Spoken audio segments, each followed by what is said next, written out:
Let's talk now about the scrubber and its stand, or what we call the water trap.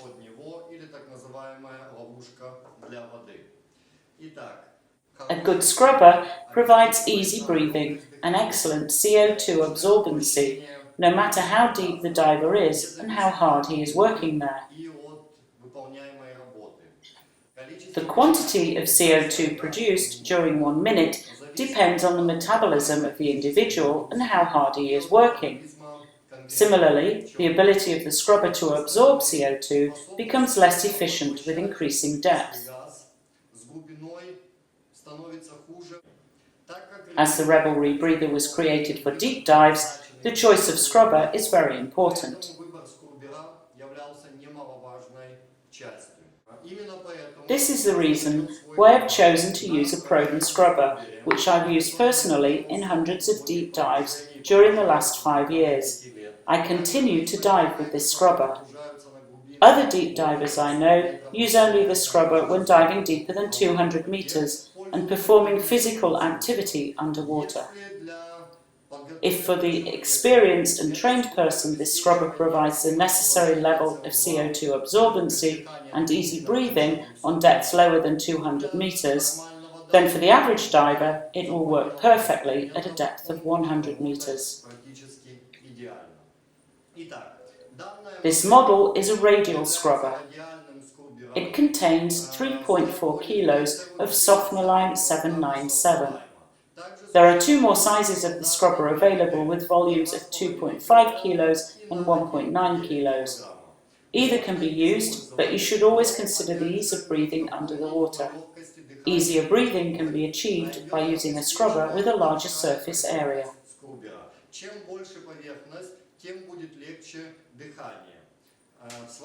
Some time ago, at my request, this scrubber with a volume of 7 kilos of absorbency was produced.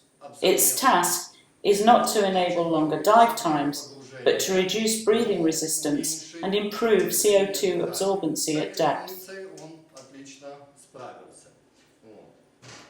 For dives down to 200 meters, the standard 3.4 kilo scrubber is sufficient. This scrubber is manufactured from Delrin and stainless steel and has a few passive security systems. The first of these is that the scrubber is radial, and even when partially flooded with water, it continues to function. The second is the ease of assembly and packing the scrubber with Softnolime, so avoiding the chance of making a silly mistake. There is a model of this scrubber with a bayonet clip, but I don't use it. I use the standard version with a spiral clamp. This allows me to verify if my Softnolime is packed well. The cover has springs inside. They will automatically firm, pack or compact the Softnolime during usage. But I want to be sure that I've packed it as it should be from the very beginning. If you notice these black triangles lie down on the white border, it means you do not have enough Softnolime inside.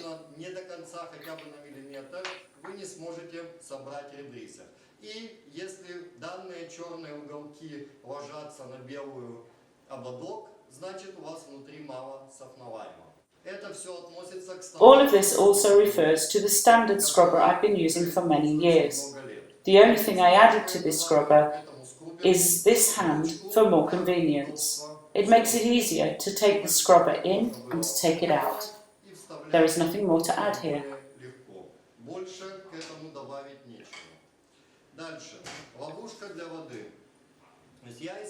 Next, the water trap. I use the minimal size of water trap. If you are unfamiliar with what it is and why it is needed, I will now show you a larger example. Theoretically, if water enters inside the rebreather, it should flow down under the canister and the canister will remain dry. For this purpose, a standard water trap is used. A special, larger trap was produced specifically for me.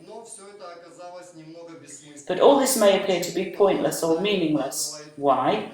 Because divers swim in a certain position. Even a small amount of water entering, regardless of the size of the water trap, will lead to Softnolime wetting. That's the reason why I prefer to use the smallest possible water trap. самой минимальной.